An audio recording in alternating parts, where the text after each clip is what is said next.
Hello, dear viewer, and welcome back to another chatty draw with me. If this is your first time on my channel, my name is Cordelia, and I read and draw and sometimes do other mildly interesting things. Today we're going to be drawing, so grab your art supplies and let's get creating. As always, there's no pressure, you're totally welcome to just watch and listen to. To be honest, I'm not sure if I'm going to have enough things to talk about to fill the entirety of this video, but I'll do my best. I tried to edit it down a lot, but I wanted to keep it in real time more or less, so it's pretty long. We might get to a point where I'm just talking about what I had for lunch, but I'll try to keep it interesting. So at the time I'm making this video, the Paris Olympics are still taking place.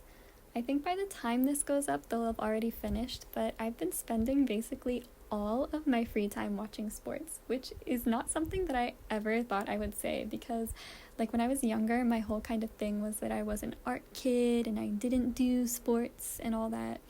And it's actually pretty funny looking back on it because I remember when I was in high school, my art teacher was really into, football. And I just did not understand how she could like art and football. I almost kind of felt like she had betrayed me, which is just really funny looking back on it. People are multifaceted, we can like multiple things, and it's not like football and art are even on opposite ends of some sort of spectrum. They're just different things. So I don't really know where I was coming from, but I do think that that's quite common for middle school, high school age students. They feel like they need to either do artistic things or sports, and there's not always a ton of overlap between the two. I don't know, maybe I'm just imagining that, but at any rate, I didn't expect that I would ever be excited to watch sports. This really came out of left field. And it's kind of weird because it's kind of overflown into other parts of my life too. I'm a pretty impulsive person, to be honest, and I'm pretty impressionable too. So when I see all these cool people doing cool things, it's kind of like, well, I want to do that. So I ended up buying a swimsuit yesterday, pretty impulsively, and I think I'm going to try swimming. I actually loved swimming when I was really young. My mom always loves to tell me the story of how she would take me to baby swim lessons when I was a toddler, and I would just run around the pool trying to jump into the deep end, and so she would have to chase after me to make sure I didn't drown. In middle school, I was also on my town swim team for one summer, but since my town was quite small, the coach actually ended up leaving, and I would have had to go to the next town over to continue, but as a student, I just had too many other things going on to keep up with swim team, so I ended up kind of leaving it behind. And it's not like I was super fast or anything. I probably would have never qualified for any competitions or anything, but it would have been nice if I had had a sport to continue with. But I'm a lot older now, but I thought I'd just check it out again and see if I can get back into swimming. But I'm also feeling inspired to just try out a lot of different sports. I'm interested in tennis because the outfits are super cute, and I think it's a good balance of I don't know, I actually I recently tried tennis just very casually, and it was really fun to hit things. Hitting the ball with the racket, I don't know, it was some sort of catharsis or something. It felt really nice. But maybe that's just me being a little bit crazy. I'm also interested in ice skating and rock climbing. I actually feel like I could be good at rock climbing if I put effort into it. I've always been better at sports that are more based in strength than speed, and it's even better if they don't require a lot of hand-eye coordination because I don't know what it is, but I am terrible at throwing or catching or anything like that. Even with tennis, trying to hit the ball with the racket is sometimes borderline impossible for me. I don't know why. But soccer is the absolute worst. I work at a school now, and in the summer there's not much for me to do, so I usually end up going to the different club activities at my school. And just playing and hanging out with the kids, and I went to soccer club last year and it was just an absolute disaster. The boys kept trying to kick the ball to me and I just could not move my feet like that. I could not pass, I could not do anything. It just does not make sense to me. My feet don't move like that. and I could tell all the boys were getting really annoyed. So it just ended up being really stressful and not at all fun. So soccer is not the sport for me for sure, but I'm excited and willing to try out other things.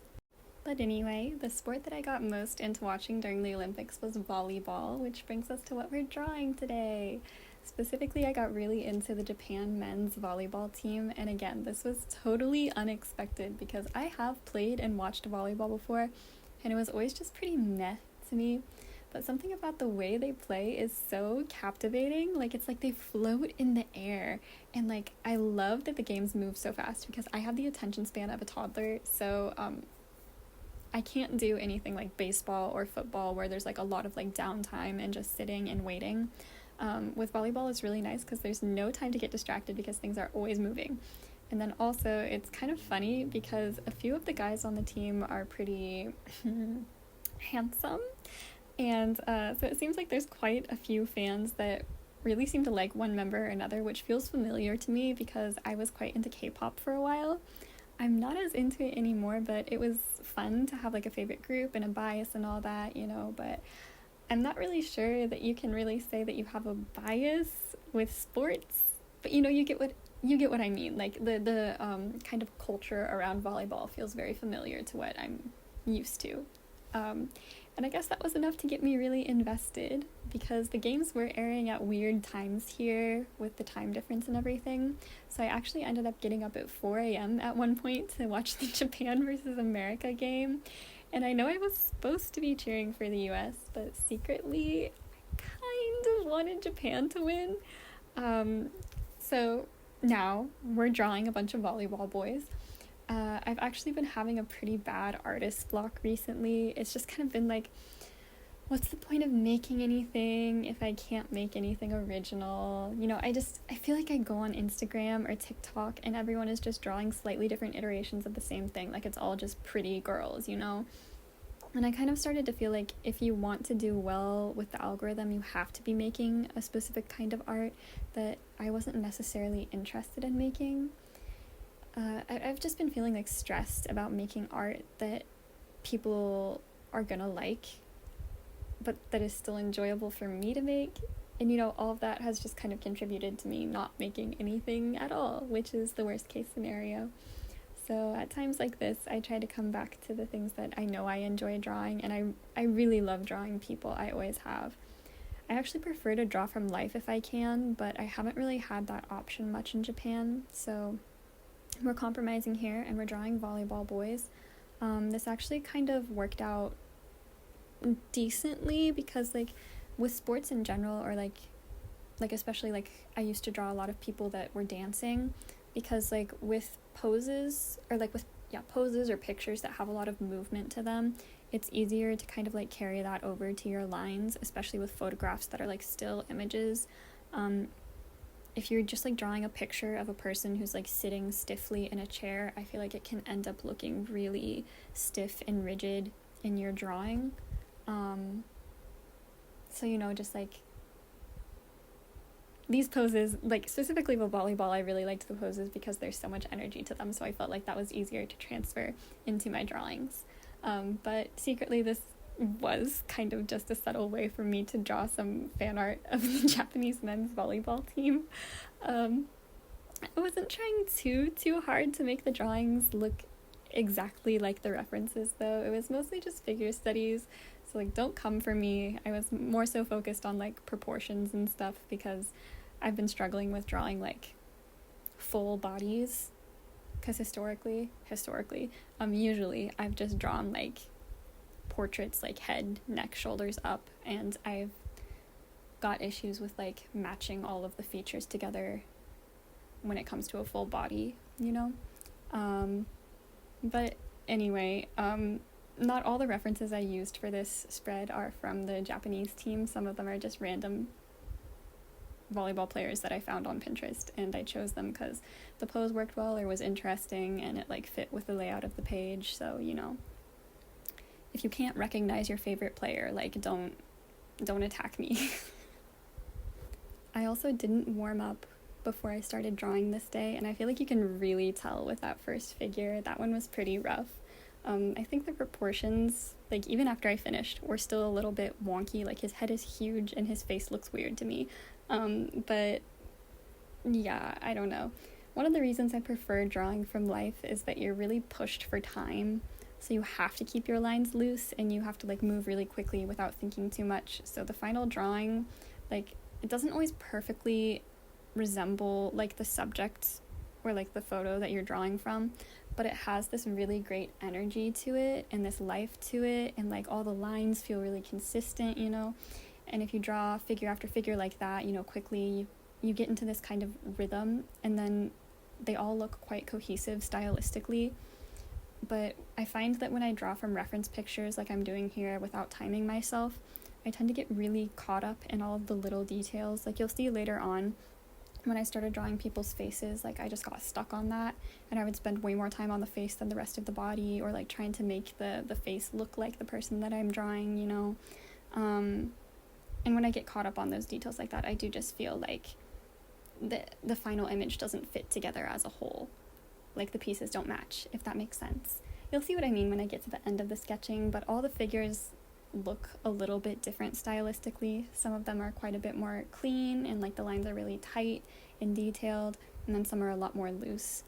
So for example, that figure that's jumping in the middle there is way looser than the first figure I drew, and I actually ended up really liking that figure that's jumping there. I felt like those lines came out like great. It looks like so, like there's so much movement to it, and since his face wasn't in the picture, I didn't get stuck on that, so I feel like that helped a lot. And yeah, I just feel like he has this really great energy, like he's actually floating there. And I love more sketchy drawings like this. I wish there was a way for me to kind of translate this into my actual line work for finished pieces. I feel like my line work often ends up looking super stiff in comparison to my sketches, and I don't know what to do about that. Like when I get to the end, you'll see what I mean, but yeah, some of my initial sketches had a lot more movement than the final finished drawings. Also, as I was drawing, I noticed that I've slowed down my drawing pace quite a bit since I was in college. I used to be able to just like bust out a completely finished sketch in 15 minutes tops, but these took 30 minutes each, which is really way too slow in my opinion. I actually cut out a lot of stuff when I was editing because there was a lot of time spent just drawing the same line over and over like 5 or more times, and my head kept getting in the shot too because I'm not used to recording my drawing, and I'm usually like right on top of my drawings when I'm just like drawing by myself. So I don't know, I guess I'm probably just out of practice, and I'll get back to like drawing really quickly if I keep working at it, but you know, this time was pretty rough. Yeah, I think I'm just really out of practice.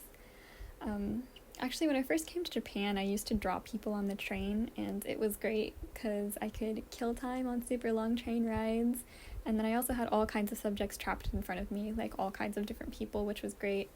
But at a certain point, I started to feel like maybe it was making people uncomfortable. You know, like Japanese people are just not as social. I mean, like they're social, but they're not as like outgoing, I guess I would say, as like Westerners are. So like in America, I feel like if I draw someone on a train, and especially if it like comes out well, they would be like flattered by that. But like some Japanese people are just like much more private, and they like do not want a stranger drawing them, which I can understand. And also like I'm not sneaky when I draw because I just get too absorbed in the process, you know, like looking down, looking up, looking down, looking up.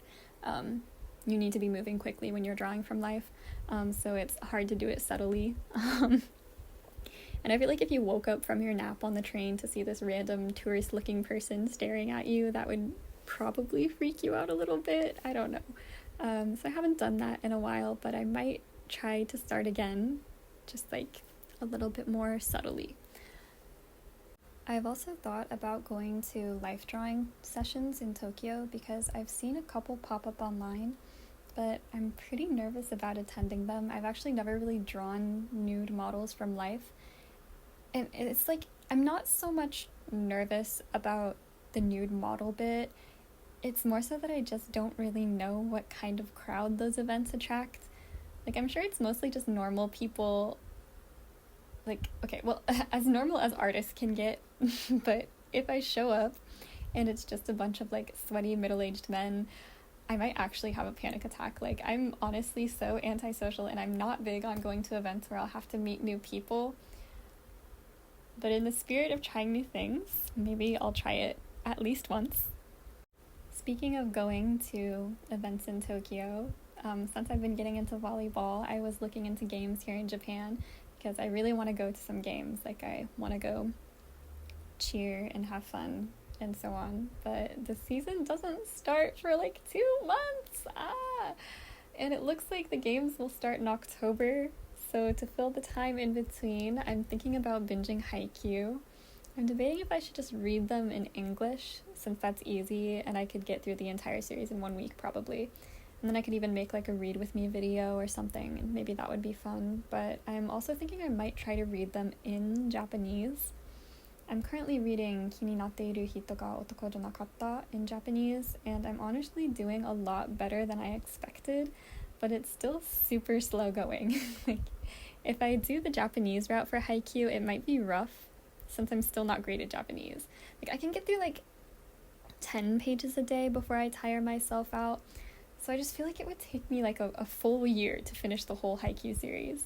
But I mean, like, it would be really good practice for picking up volleyball-related vocabulary.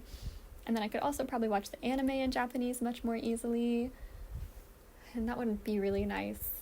And then, like, it would be good for volleyball games, too. Like, if I decide to go to actual games, so I could, like, follow what's happening better.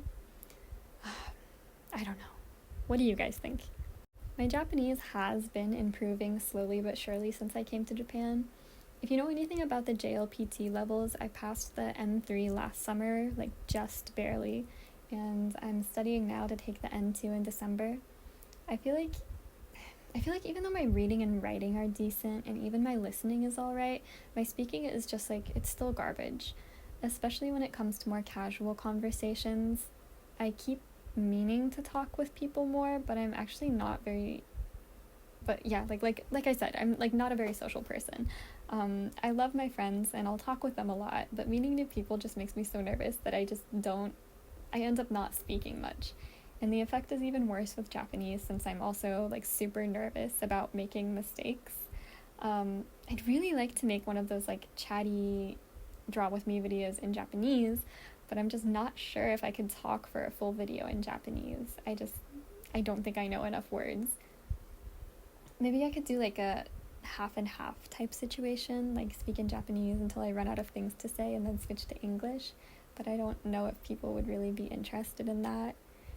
I don't know, like I feel weird about like making content about learning Japanese in general, because I just like, right now I don't really have a target audience in mind. I'm just kind of making the content that I want to make, which is fine, but I don't know, if my goal is to like continue with YouTube, I probably do need to find some kind of target demographic and make content for people. So I don't know, just let me know what you think. Would you be interested in Japanese related content? Yeah. It's actually one of my goals to read a full book in Japanese at some point. I think it could be fun to make a vlog about that. I don't know. I think I'm totally capable of it. Like, I could do it now. It would just like take a long time. But I have been reading a lot of English books lately. I'm currently reading The Spear Cuts Through Water, and I've been really liking it. If you're unfamiliar, I mean, it's quite difficult to explain, but it's this like really dreamlike story about these boys who are on a quest to deliver different things to the other side of the kingdom. And of course, they're like being pursued and they're having all these like things happen to them.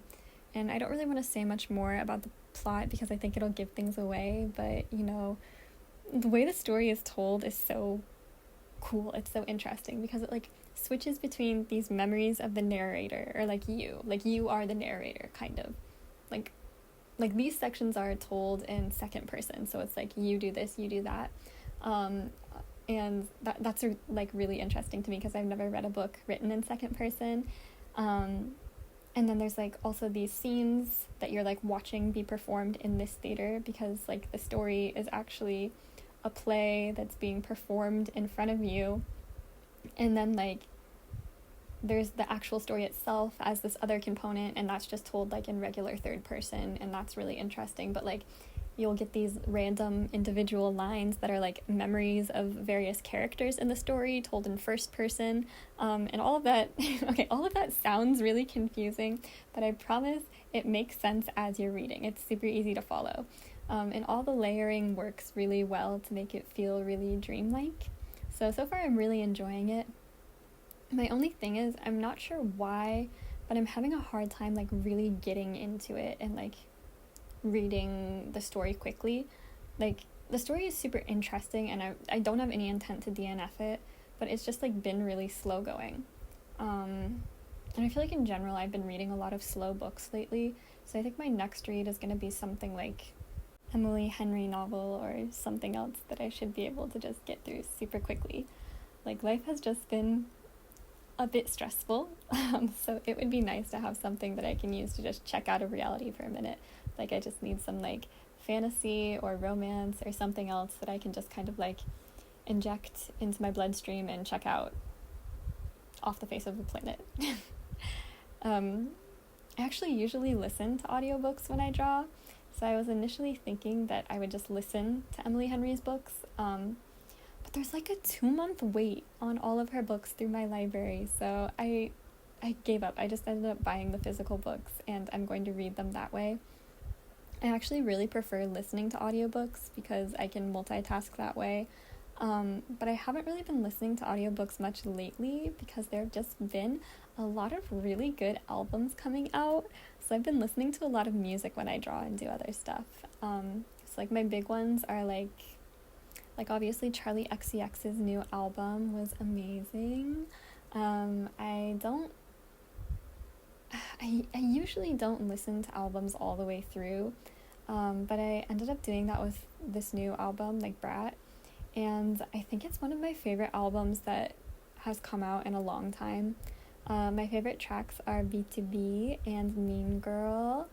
I was really into 365 for a minute, but Spotify did that thing where it just keeps playing the same 10 songs like 5,000 times over and over again, so I think I just heard it too much, and I wouldn't say that I'm like sick of it, but like I wouldn't choose to play it, if that makes sense. And then Guess just came out recently, and it's so good, so I've been listening to that on repeat. But yeah, aside from Charlie, I've been listening to Megan Thee Stallion's new album. Actually, pretty much all of my friends have been listening to it because of the Japan theme, so it's pretty on brand for most of us. Initially, I really liked Mamushi, and I learned the dance and everything, but I ended up liking Otaku Hot Girl more in the long run. I don't think I've listened to the whole album yet, all the way through. I've been wanting to do that, but I just like haven't gotten around to it. But aside from like Western music, yeah, I guess I mostly just have been listening to Western music. I mean, like I'm interested in J-pop, and like I want to get more into J-pop, but to be honest, a lot of J-pop just doesn't hit for me. Like especially in the summer, I like that more like up-tempo dance type music, and I just feel like there's not a lot of J-pop that fits into that category in my opinion. Like I'm not really interested in Vocaloid, which I feel like is the more dancey type J-pop, but I don't know, maybe I'm just not listening to the right stuff. Like if you know some good J-pop artists, please let me know, because I'd love to get into them. Oh boy, okay, I have to think of more things to say. Okay, what have I been up to lately? Honestly, my life has been a bit slow lately, like not in a bad way, just like in a laid back way. Like a lot of my friends recently moved out of Japan, so I've just kind of been waiting for their replacements to move in so I can make some new friends. Yeah, and in the meantime, I've been kind of reassessing how I want to spend my free time, because before, when I had a lot of friends living here, I felt like I was just trying to like kill time between going to hang out with them. So like especially like on weeknights after work, I would just kind of lay in bed and watch TikTok and rot And so I decided I was going to take this time to be like intentional and make myself have hobbies. Like, I do have hobbies, I do. I just kind of lost the plot when I was hanging out with my friends all the time. If that makes sense, I don't know. Of course, I'm sad that they left and everything. Like, I miss them, and I do wish they were still here, but I am kind of grateful that I'm getting this time to myself to kind of like find myself again and rediscover my hobbies. Like, I think the occasional dose of solitude can be really good for you, I'm discovering. Actually, like, when I was younger, I had a really hard time with being alone, like, especially when I was in college. It was really, really hard for me to just, like, be by myself. I felt like I constantly needed to be surrounded by people, or I was, like, wasting my time. But, like, as I've gotten older, I've kind of realized that, like, ultimately, the only person you have in life is yourself, if that makes sense. Like, you need to be your own best friend, and you need to be, like, comfortable being alone by yourself, because there are going to be times when you don't have friends. Like, most people in their lives are going to have times when they have to be alone. And, like, I think that it's necessary to kind of, like, know yourself and know how to take care of yourself, and yeah, just kind of be comfortable being alone, if that makes any sense. I'm sorry, I don't know, I'm kind of rambling now. So getting back to this drawing, you'll see this in a minute here, but I ended up doing the coloring with these like watercolor markers that I bought pretty impulsively when I came to Japan. They're fine. They're not my favorite thing I've ever worked with, but I'm probably just not using them right. Like, I imagine if you were using them along with watercolors, they would work a lot better. But yeah, I don't know, just using them straight up doesn't work the best in my opinion. But I've been seeing those markers by Artex, I'm not sure, popping up all over Instagram, like the acrylic markers. And I've been thinking about buying those because they seem very much like they would be my vibe. I love acrylics. Actually, when I paint, I usually use acrylic or gouache, or acrylic gouache, you know. I really like that super opaque, velvety finish. Like, that's so nice. It looks so good.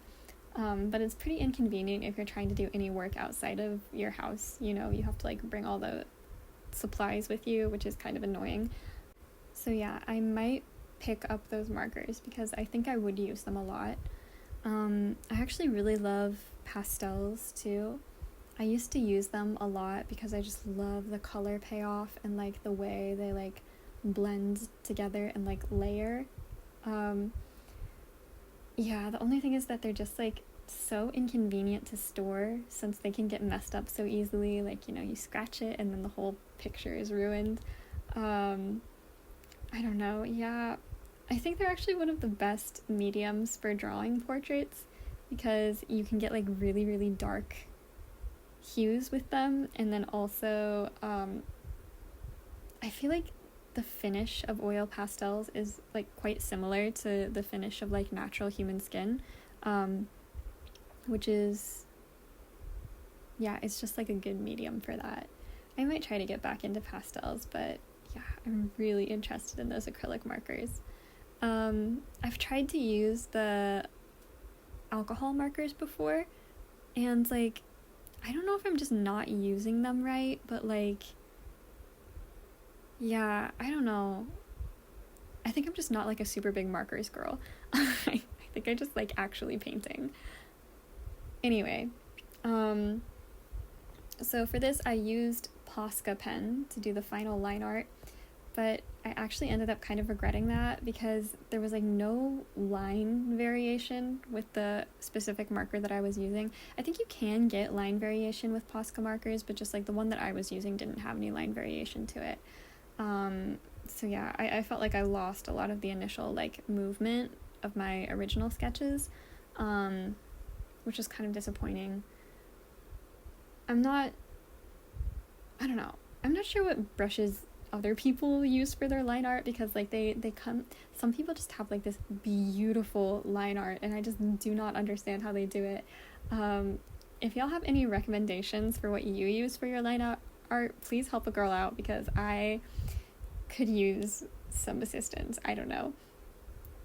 I've used just like a straight up brush and ink for like line art before, but that's also frustrating for me because I feel like it's so hard to get into like the super small details with a brush, especially if you're already working small like this. And yeah, I don't know. I also am not a huge fan of like the finish of ink. I feel like ink tends to have this like shiny finish to it, and like I said before, I like that more like velvety or matte finish, which is why I kind of lean towards acrylic markers and Posca pens and that type of stuff. I was pretty pleased with the final color palette and like the way all the colors worked together on this. Initially, I thought that this pink was gonna be way too bright, because it is like super bright. Actually, all of these colors are super saturated and bright. And so I was worried that it was just going to be like too much. But yeah, I actually ended up liking it in the long run, or in the end, I guess. I felt like it added a little bit of contrast, kind of. I don't think that's the word I'm looking for. But yeah, I enjoyed like coloring their jerseys and just kind of like having fun with it. I don't like to be like too serious with color. I just kind of like to do whatever feels good. So yeah, I just kind of like threw things in, and I was just trying to pay attention to like what's the word, not hue, value. Yeah, I was paying attention to value over hue. Yeah, and I like how it came out. I wish I had done a little bit more with shading, kind of, but it had already taken so long at this point that I was like, I just wanted to be done. But yeah, so I'm still doing the line art here in this clip, but this is more or less the finished spread. And it's definitely not my favorite thing I've ever drawn, or like even my favorite thing that I've made this year, but I'm trying to be patient with myself and my art. Yeah, you know, like if I could redo it, I would probably set a timer and like force myself to like finish the sketches within a certain time frame, because I think that would have made them more consistent. And then I think I would have tried to use a different marker for the line art.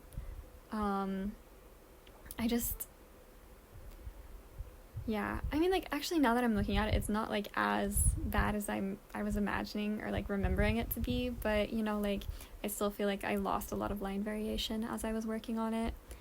Also, looking at it now, some of the figures are, like, way bigger than others. I kind of wish that I had just done, like, 4 and I had placed them more intentionally, because yeah, I don't know, like that one guy that's like down in the bottom left corner is so small in comparison to the guy that's above him, and then like that page I feel like is so empty in comparison to the other page. This is one of the reasons why I don't love drawing in my sketchbook, because I do tend to be like overly critical of the spread. It's just supposed to be a sketchbook. It's just supposed to be like for fun, you know, just like getting ideas onto paper and practicing, and it's not supposed to be so serious. But I have always taken my sketchbook like way too seriously. I actually like really love the beginning of my sketchbook, but eventually it just got to be like too much pressure. So like the first like 20 or 30 pages of my sketchbook are like great. They're so interesting. They look like spreads from a book or something. But then like as I got more into my sketchbook, it started to be like too much pressure, so I felt like the value of the work that I was doing started to decrease. And this is actually the first like finished spread in my sketchbook I've made in probably like, I don't know, yeah, probably like over 2 years. But yeah, okay, so anyway, that is basically the finished spread. Thank you guys very much for watching. As always, I appreciate your company, and yeah, I'll see you next time. Bye.